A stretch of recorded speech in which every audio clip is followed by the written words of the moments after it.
पिछले एक हफ्ते से हिमाचल प्रदेश में कोरोना वायरस का एक भी पॉजिटिव केस नहीं आया है और अस्पताल में इस वक्त 10 मरीज उपचाराधीन हैं और 25 मरीज इस वक्त अस्पताल से डिस्चार्ज हो चुके हैं।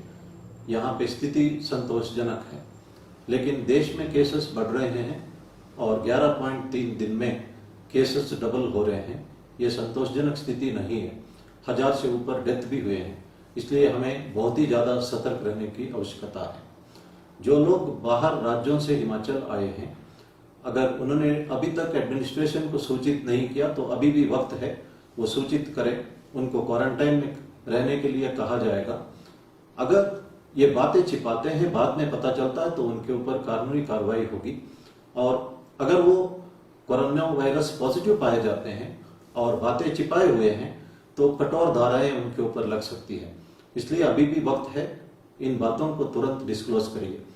और आपके अड़ोस पड़ोस में अगर कोई व्यक्ति बाहर राज्यों से आया है और ये बात एडमिनिस्ट्रेशन को पता नहीं है तो आप सूचित करिए और हम उनको क्वारंटाइन में रहने के लिए कहेंगे। कुछ लोग क्वारंटाइन जंप कर रहे हैं, ये सही नहीं है।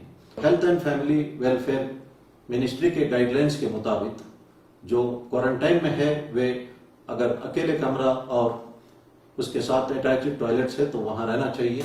घर में सीनियर सिटीजन से दूरी बनाए रखना चाहिए, सोशल डिस्टेंसिंग मेंटेन करना चाहिए, अपना बर्तन आदि सेपरेटली यूज करना चाहिए और घर के अंदर मास्क पहनना चाहिए।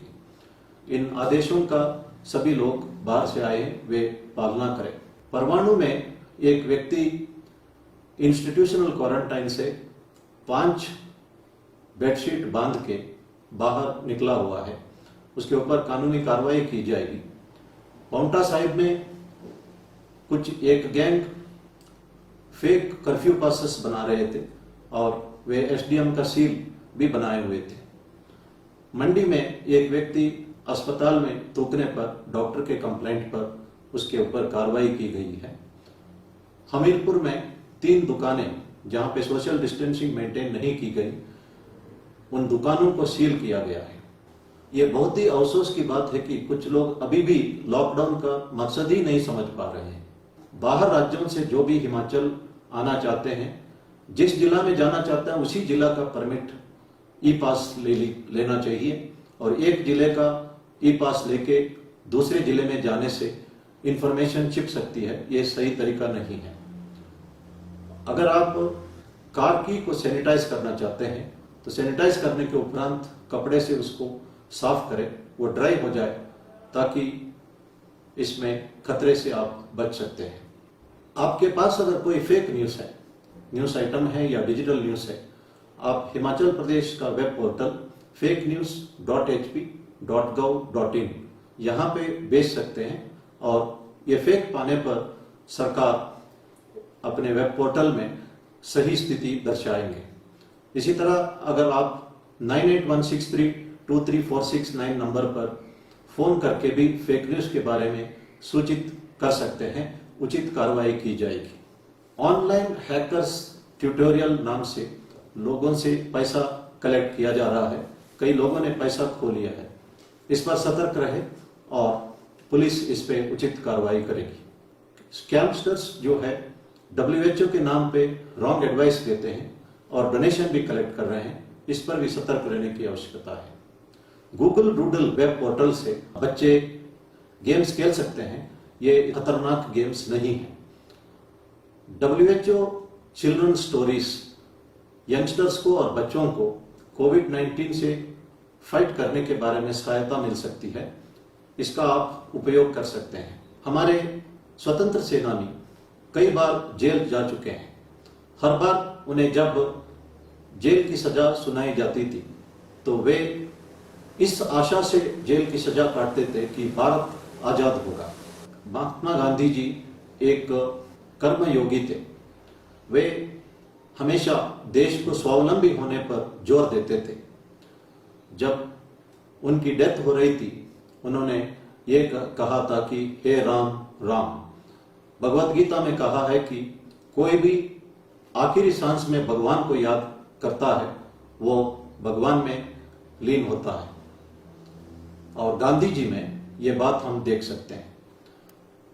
महात्मा गांधी जी अपनी मां से पूछा था, how to get happiness and contentment in life. माता ने कहा था कि if you save one life and wipe out the sufferings of a few, you get complete satisfaction in life. अगर आप एक आदमी का जान बचाओगे और कुछ लोगों का कष्ट दूर करोगे, आपको पूर्ण संतुष्टि लाइफ में मिलेगी। माता ने सत्य बोलने के बारे में भी, ईगो नीचे रखने के बारे में भी सलाह दी थी। महात्मा गांधी ने फास्टिंग के बारे में अपनी मां से ही सीखा था।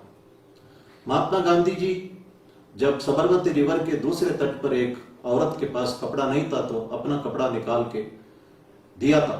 उसके बाद उन्होंने सोचा कि जब तक आम आदमी के पास कपड़ा नहीं है तो मैं भी कपड़ा ज्यादा नहीं पहनूंगा। वे राउंड टेबल कॉन्फ्रेंस में भी सिर्फ एक ही कपड़ा लपेट के गए हुए थे। उन्होंने इंग्लैंड में बैरिस्टर की पढ़ाई की थी। वे भारत को सही मायने में रिप्रेजेंट करने का धैर्य उनमें था। माता ने कहा था ईगो को नीचे रखना। एक बार महात्मा गांधी जी पोरबंदर जा रहे थे ट्रेन पर।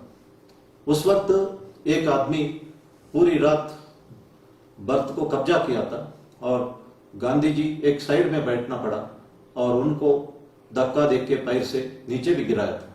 लेकिन पोरबंदर पहुंचते ही हजारों लोग गांधी जी के स्वागत में खड़े थे। ये व्यक्ति उस महान व्यक्ति का दर्शन करने के लिए जा रहा था जिनका नाम महात्मा गांधी है। उन्होंने महात्मा गांधी जी का पैर पकड़ा, माफी मांगी।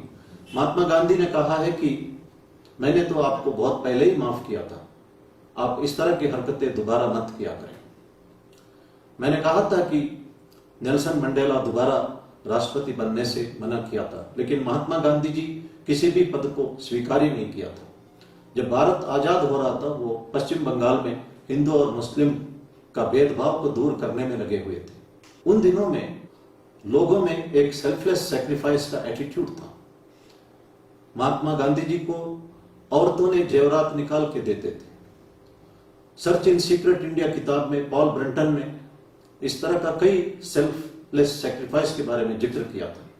आचार्य विनोबा भावे जब भूदान मूवमेंट के निकले, लोगों ने एकर्स ऑफ लैंड डोनेट किया था फॉर रीडिस्ट्रीब्यूशन अमंग अदर्स। लेकिन ये सेल्फलेस सैक्रिफाइस का एटीट्यूड कम होते जा रहा है, वो ना के बराबर रहा है। ये हालात में हमें दोबारा ये एटीट्यूड, ये क्वालिटी डेवलप करना है। भगवान श्री सत्य साई बाबा कहते हैं कि love is selflessness and self is lovelessness.